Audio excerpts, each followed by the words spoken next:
Para concluir eh, este estudio número 2 de la institución que nos ha consolidado, vamos a hacer esta última parte. Y esperamos que esté claro, la Iglesia de Dios espera que esté claro lo que se está tratando o pretendiendo de enseñar. Ahora podemos proceder al cuestionamiento inevitable de las cosas y poder separar lo verdadero de lo engañoso. Es así que nos preguntaremos lo siguiente. Primera pregunta. ¿Existe la buena noticia del reino hoy en día en los grupos religiosos paganos? Esa pregunta es fundamental. La consideramos muy importante. Porque si esa buena noticia del reino no está en los grupos religiosos, querámoslo o no, nos está diciendo que lo mismo no pertenecen a Dios. Porque es la buena noticia del reino. Es la buena noticia que trajo el Mesías. No puede ser que se esté hablando de otra cosa. Entonces ya tenemos problemas serios. Segunda pregunta que consideramos fundamental, importantísima, válida. ¿Se ha proclamado la buena noticia del reino en el mundo? Es lo que hemos estado discutiendo. Tenemos un problema serio. Un problema del que no podemos nosotros evitar. Y es que hemos detectado que hay una buena noticia y un mensaje que no sobrevivió, que no se desarrolló, que no se le creó la institución correspondiente, sino que vino otro a suplantarlo. ¿Cómo es posible que el Mesías Jesús vino a la tierra, enviado por el mismísimo Dios, portando un mensaje y desde el que menos se habla hoy en día? Esto es fundamental. Esto es necesario.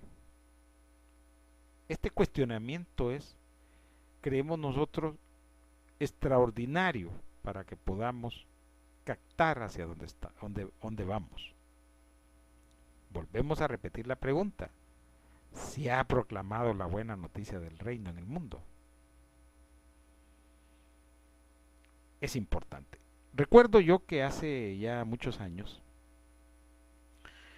cuando en mi candidez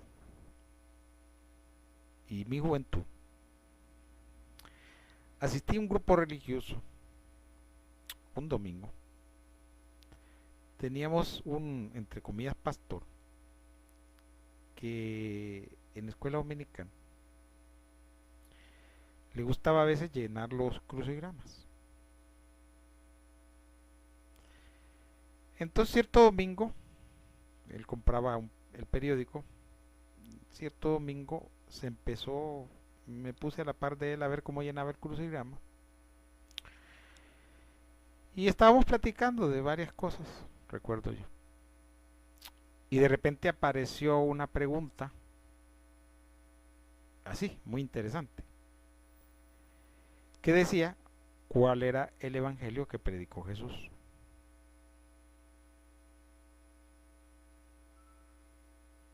Entonces vino él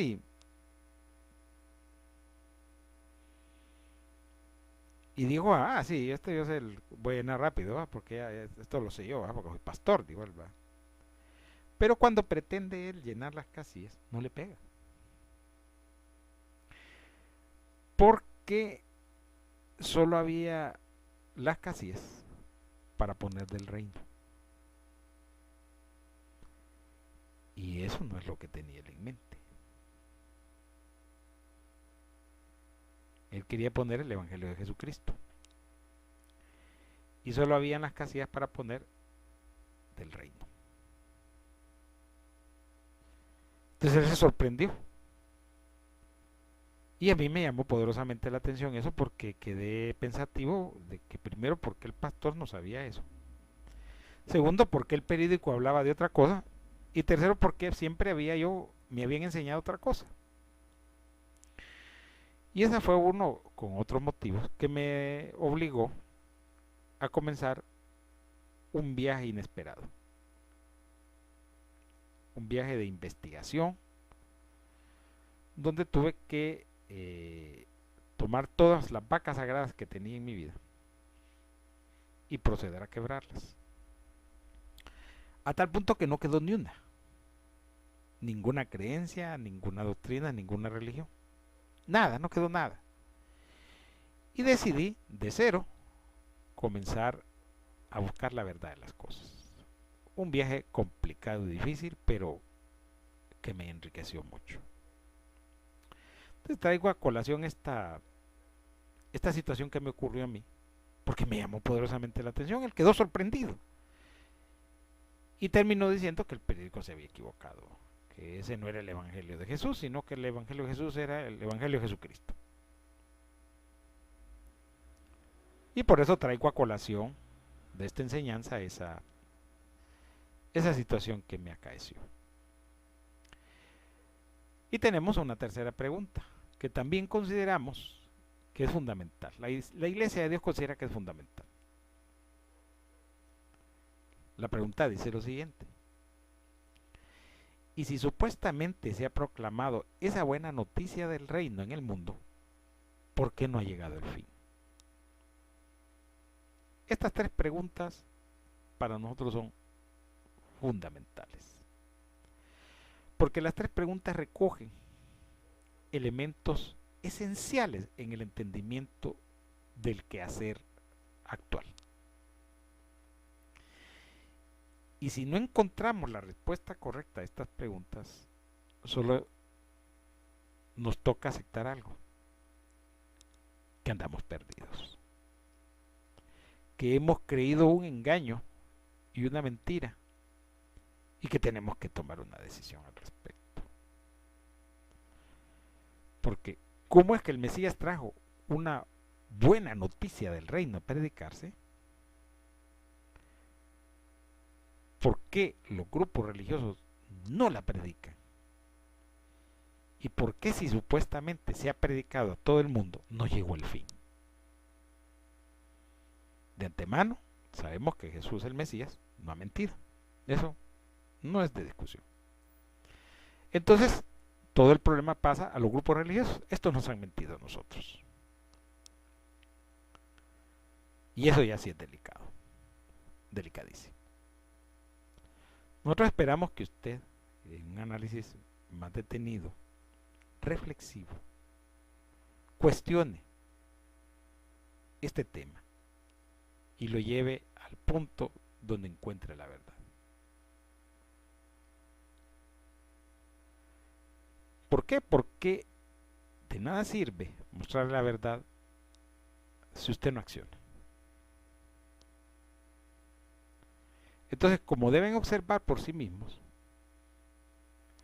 nos encontramos ante una gran mentira, vestida con ropajes religiosos,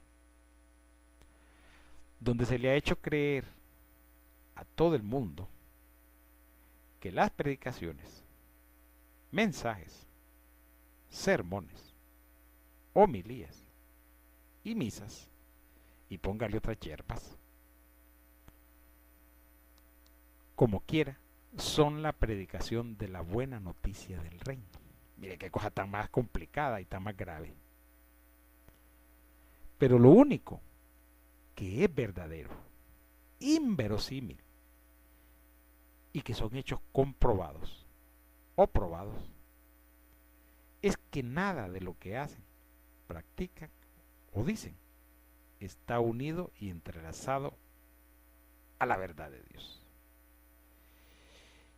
Y por ende, podemos afirmar categóricamente que los tales no pertenecen a la estructura del reino, porque el Mesías Jesús los considera ladrones. Esta segunda lección de la institución que nos ha consolidado, creo que ha abierto o ha creado un cisma o una fisura dentro de las creencias de aquellos que han creído otra cosa que no es lo que hemos dicho. Y debe llamarles poderosamente la atención el hecho de que nos hemos encontrado con una verdad oculta, escondida y de la que nadie habla. Pero que ahí están las escrituras, que fue dicha por el propio Mesías y ejecutada por él. Y al mismo tiempo hemos descubierto el engaño religioso, la Babel mentirosa, como tiene engañados a medio mundo. Y eso sí es delicado. Entonces, el propósito de la Iglesia de Dios es que usted, por sí mismo, y a través de la obra del Espíritu Santo, permita que las Escrituras hablen por sí mismas y no por representantes no autorizados de ella, y que le muestre a usted el camino de la verdad. Allá usted si lo va a decidir seguir o no. Esa es una decisión personal que nosotros no vamos a intervenir en ella. Pero si consideramos que debemos de poner ante usted la luz y usted decide si se queda donde está o decide tomar un nuevo camino. Porque consideramos incorrecto que se siga con estas mentiras, con estos engaños, con estas falsedades. Por eso denunciamos constantemente a los paulinos y a los pedristas, porque ellos tienen sus propias agendas, viven de su comercio y su negocio, y no les interesa la salud ni el destino de las almas. Para la Iglesia de Dios es un esfuerzo extraordinario poder llevarle este conocimiento y que usted tome las decisiones que deben de tomarse. Asimismo, también la Iglesia de Dios le invita a visitar su página web y la dirección es iglesia-de-dios.tk. Ahí puede encontrar mucha información, mucha lectura y también cursos por correspondencia si está interesado en estudiar las escrituras. También le invitamos a escribirnos al correo electrónico laultimaiglesia@gmail.com. Esperamos sus comentarios, sus interrogantes, sus preguntas, sus dudas y también sus planteamientos y cuestionamientos. Y con gusto, pues, en la medida de lo posible, atenderemos sus mensajes. Les agradecemos.